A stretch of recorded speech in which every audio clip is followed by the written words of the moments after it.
दोस्तों आज हम जिस टॉपिक पर बात करने वाले हैं वो सिर्फ पिन्हाट ही नहीं, पिन्हाट जैसे हर छोटे कस्बे की कहानी है। आए दिन उन नगर पंचायतों के द्वारा, जो उस कस्बे की नगर पंचायत होती है, उनके द्वारा अतिक्रमण हटाओ अभियान चलाए जाते हैं। और अतिक्रमण हटाओ अभियान में क्या होता है कि जो भी व्यापारी लोग होते हैं, जिनकी भी दुकानें सड़क के किनारे होती हैं, तो सड़क के किनारे दुकानदार क्या करते हैं कि थोड़ा सा चबूतरा टाइप का बना लेते हैं और उस चबूतरे पर अपना सामान रख के बेचते हैं।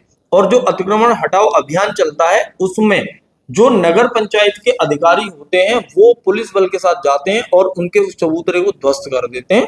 आप इस वीडियो में देख सकते हैं कि किस तरह से यहाँ पे ये जो पिलर है उस पिलर को तोड़ा जा रहा है। पिलर के ऊपर थोड़ी सी इन्होंने पटियां रख के अपने लिए व्यवस्था बनाई थी।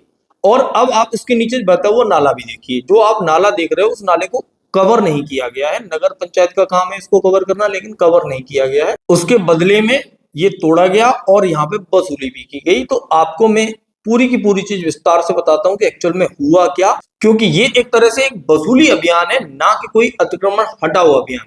इसकी सच्चाई मैं आपको पूरा बताता हूँ, वीडियो में एंड तक बने रहिए। नमस्कार दोस्तों, मैं हूं ब्रजेश परिहार और अगर आप हमारे चैनल पर नए हैं तो चैनल को सब्सक्राइब कर लें और आप हमारी वीडियो को फेसबुक पर देख रहे हैं तो हमें फॉलो जरूर करें। कल यानी मंगलवार के दिन नगर पंचायत के अधिशासी अधिकारी ओमगिरी के द्वारा अतिक्रमण हटाओ अभियान चलाया गया। इस अतिक्रमण हटाओ अभियान में जो हमारे अधिशासी अधिकारी ओमगिरी थे वो और पुलिस बल जो हमारा था वो साथ में आए और एक जेसीबी इन्होंने साथ में ली। और उसके बाद पूरे के पूरे पिन्हाट के अंदर जहां जहां अतिक्रमण हो रहा था, अतिक्रमण का मतलब है जो भी लोग, जो हमारी रोड की पटरी है उसके किनारे पे जो नाला बना हुआ उस नाले के ऊपर अगर किसी ने, कोई दुकानदार ने अपने लिए कुछ जगह बना ली है, उस जगह को उन्होंने तोड़ा। जो तख्त रखे गए थे उन तख्तों को उठाया गया और पूरी की पूरी रोड साफ की गई। और इसका कारण ये बताया गया कि ये इसलिए किया गया है क्योंकि इनकी वजह से पिन्हाट कस्बे के अंदर बहुत सारे जाम लगते हैं और आए दिन जाम की समस्या बनी रहती है। और साथ में जो भी अतिक्रमण करने वाले लोग थे उन दुकानदारों से 5-5 हजार रुपए की वसूली की गई। और जो पॉलीथीन, जो अवैध पॉलीथीन बेचने वाले लोग थे जिनके पास पॉलीथीन पाई गई, उन पर 5500 रुपए का जुर्माना लगाया गया। और इस तरह से एक ये अभियान था वो चला। अब इस अभियान की मैं आपको सच्चाई बताता हूं कि आए दिन ये जो अतिक्रमण हटाओ अभियान है वो चलाए जाते हैं। आपने जहां पे भी, जिस भी कस्बे में आप रह रहे होंगे, आपने देखा होगा कि अतिक्रमण हटाओ अभियान कुछ ही 2 या 3 महीने बाद ये अभियान चलाए जाते हैं। और हर बार यही होता है जो इस बार हुआ है कि दुकानदारों की जो भी जमीनें होती हैं, जो भी चीजें उन्होंने बनाई होती हैं, उनको तोड़ दिया जाता है और उनको नुकसान पहुंचाया जाता है आर्थिक रूप से। और उनकी दुकान को तोड़ के जो भी आगे उन्होंने काउंटर वगैरह रख रखे होते हैं उन्हें वहां से हटा दिया जाता है। जो भी चीजें उन्होंने लगाई होती है उसे हटा दिया जाता है और फिर अगले ही दिन से वापस जो प्रशासन है वो सो जाता है। और सोने के बाद प्रशासन 2-3 महीने बाद फिर जागता है और जागने के बाद फिर से इसी काम को शुरू करता है। देखने में कुछ ऐसा लगता है कि जैसे कि ये एक वसूली अभियान है, ना कि अतिक्रमण हटाओ अभियान।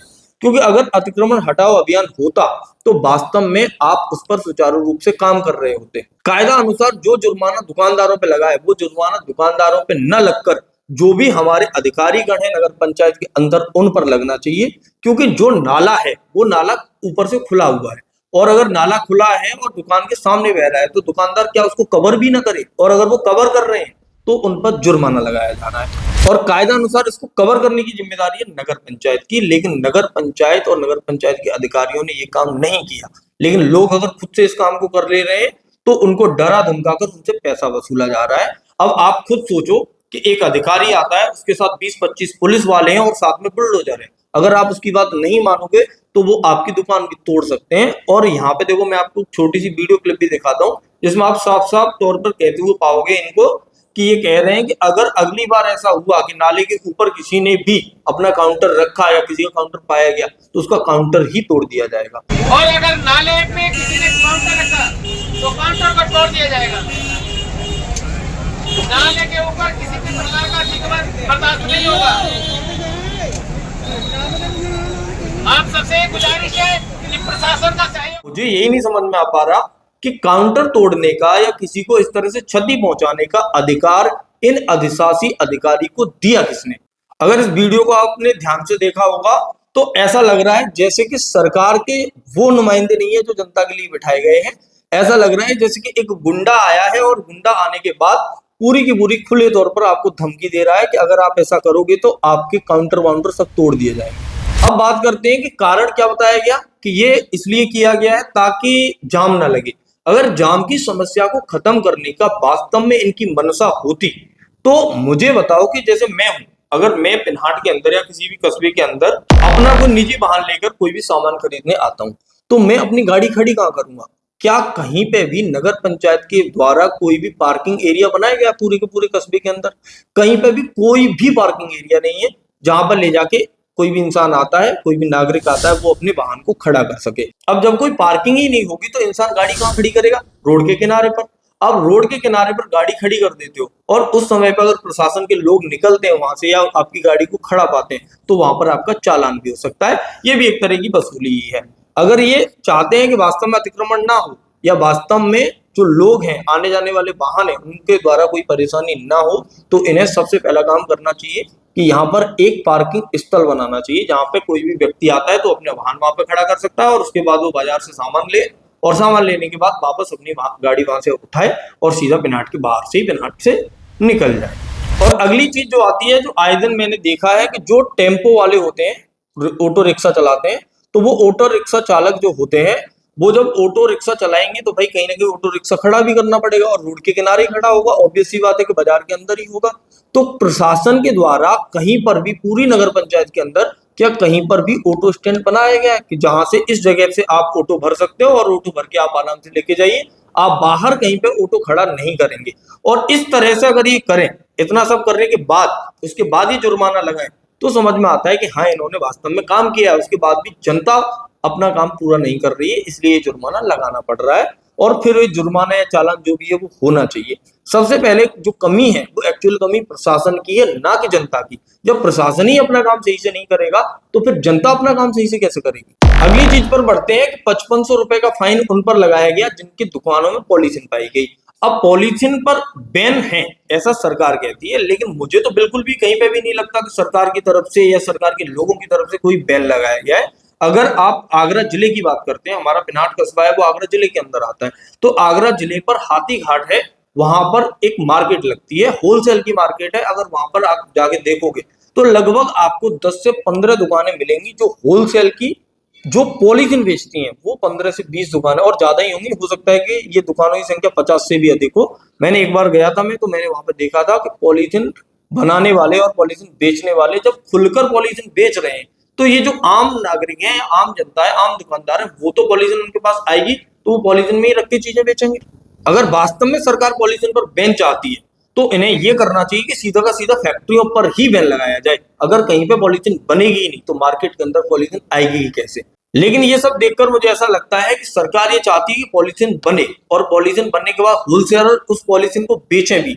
और जब होलसेलर पॉलीथीन को बेच देंगे तो जो रिटेलर हैं, जो नॉर्मल छोटे मोटे दुकानदार हैं, उनके पास पॉलीथीन पाई जाएगी तो हम उनसे आसानी से 5500 रुपए वसूल लेंगे और उससे हमारा कोर्स भी पूरा हो जाएगा और काम भी चल जाएगा। तो मेरी सरकार और सरकार के ये जो प्रतिनिधि हैं, जैसे कि अधिशासी अधिकारी हैं, ऐसे लोगों से यही विनती है, हाथ जोड़ के विनती है कि आम जनता, जो गरीब जनता है, जो अपना व्यापार कर रहे हैं शांतिपूर्वक, उनको परेशान न करके अपना काम आप पहले ठीक से करिए, उसके बाद पिन्हाट के अंदर अतिक्रमण हटाने आइए। अगर आप बिना अपना काम करे अतिक्रमण हटाने आएंगे तो कहीं ना कहीं यही माना जाएगा कि आप वसूली करने आ रहे हैं। वैसे तो योगी सरकार का दावा है कि हमने गुंडा राज को पूरी तरह खत्म कर दिया है, पर हो सकता है कि वो गुंडा राज, वही गुंडा राज की बात करते हैं कि जनता गुंडागर्दी नहीं कर सकती है, प्रशासन अपनी गुंडागर्दी पूरी कर सकता है।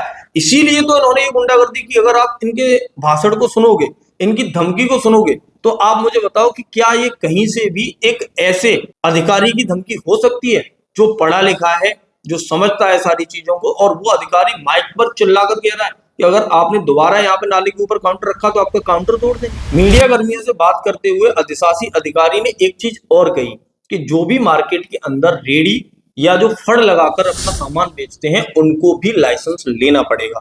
अब आप सोचकर बताओ कि जो रेडी लगा रहे हैं वो लाइसेंस अगर ले लेते हैं, उसके बाद वो रेडी लगाए तो कोई आपत्ति नहीं है, लेकिन बिना लाइसेंस के अगर वो रेडी लगाकर अपना जीवन यापन कर रहे हैं तो सरकार को आपत्ति है।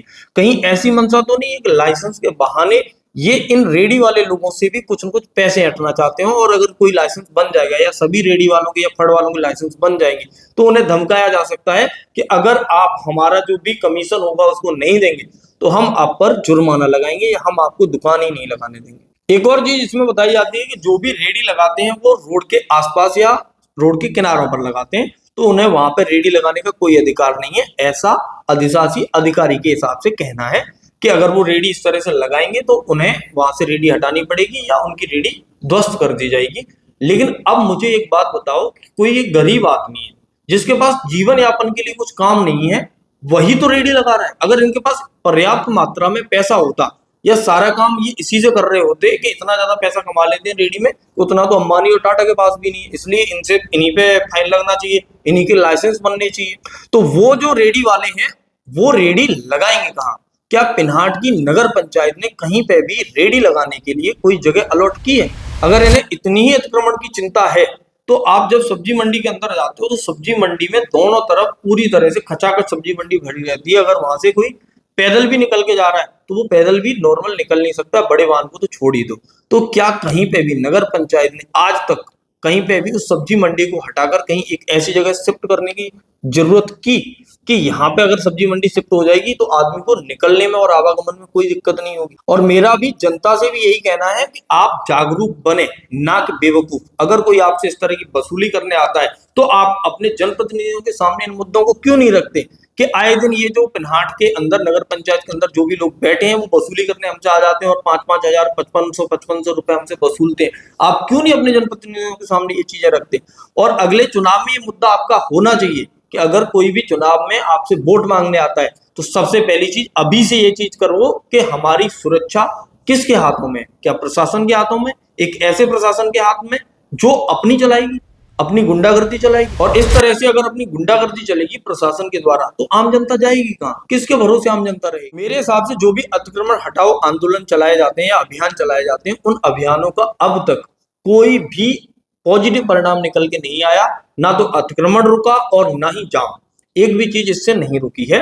तो हर बार इसी काम को बार बार दोहराने से केवल और केवल एक ही चीज नजर आ रही है इसमें कि कहीं ना कहीं जब भी इनकी मंशा ये होती है कि हमारे पास फंड नहीं है, हमारे पास पैसा नहीं है, तो ये एक जेसीबी लेते हैं, प्रशासन को साथ में लेते हैं, पुलिस वालों को भी साथ में लेते हैं और फिर उसके बाद निकलते हैं वसूली करने के लिए।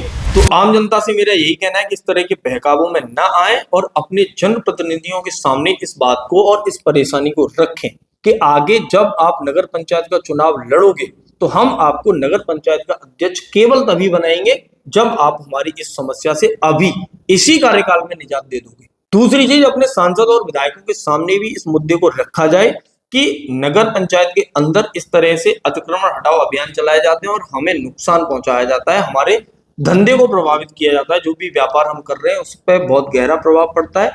और आप इस बात को कभी ना भूलें कि जो भी लोग आपका इस अतिक्रमण हटाओ अभियान के तहत इन चीजों को हटाने आते हैं या आपको नुकसान पहुंचाने आते हैं तो वो आपके और हमारे द्वारा टैक्स जो दिया जा रहा है उन्हीं पैसों से उन्हें सैलरी मिलती है और हमारे लिए जो बनाए गए हैं वो हम पर ही रौब जताने के लिए आ जाते हैं। तो मेरा आप सभी दोस्तों से, सभी लोगों से यही निवेदन है कि आप जागरूक बनिए, बेवकूफ मत बनिए। अगर कहीं पे भी दोबारा ऐसा होता है तो आप सब लोग एकजुट होकर इस मुद्दे को प्रशासन के सामने भी रखिए और अपने जनप्रतिनिधियों के सामने भी, जिससे कि समस्या से निजात हम सब लोग पा सके, क्योंकि समस्या सबकी है तो इस पर सोचना भी सबको पड़ेगा। अगर आपको हमारा वीडियो पसंद आया हो तो इस वीडियो को ज्यादा से ज्यादा शेयर करें, इतना शेयर करें कि जो भी प्रशासन में बैठे लोग हैं उन तक ये वीडियो पहुंचे और इस पर वो कोई ना कोई पॉजिटिव एक्शन लें, ना कि हर बार सिर्फ अतिक्रमण हटाओ अभियान चलाएं और हमें नुकसान पहुंचाएं। और पॉलीथीन भी अगर सरकार बैन करना चाहती है तो सबसे पहले फैक्ट्रियां बैन करे, उसके बाद आम दुकानदारों के पास आए। और आम दुकानदारों के पास पॉलीथीन जब अवेलेबल ही नहीं होगी तो वो पॉलीथीन में रखकर कुछ बेच ही कैसे पाएंगे? वो अपने आप उसके लिए कोई ना कोई विकल्प सोच लेंगे। तो सबसे मेरा यही निवेदन है कि चीजें जो भी करें वो इस तरह से करें कि लोगों को ये ना लगे कि यहाँ गुंडा राज चल रहा है, लोगों को ये लगे कि वास्तव में जो सरकार है वो हमारे लिए बनी है और हमारी रक्षा के लिए बनी है, और अगर ये हमारे आसपास हैं तो हमें सुरक्षित महसूस कराएं, ना कि इन्हें देखकर हम डरा हुआ महसूस करें। नमस्कार।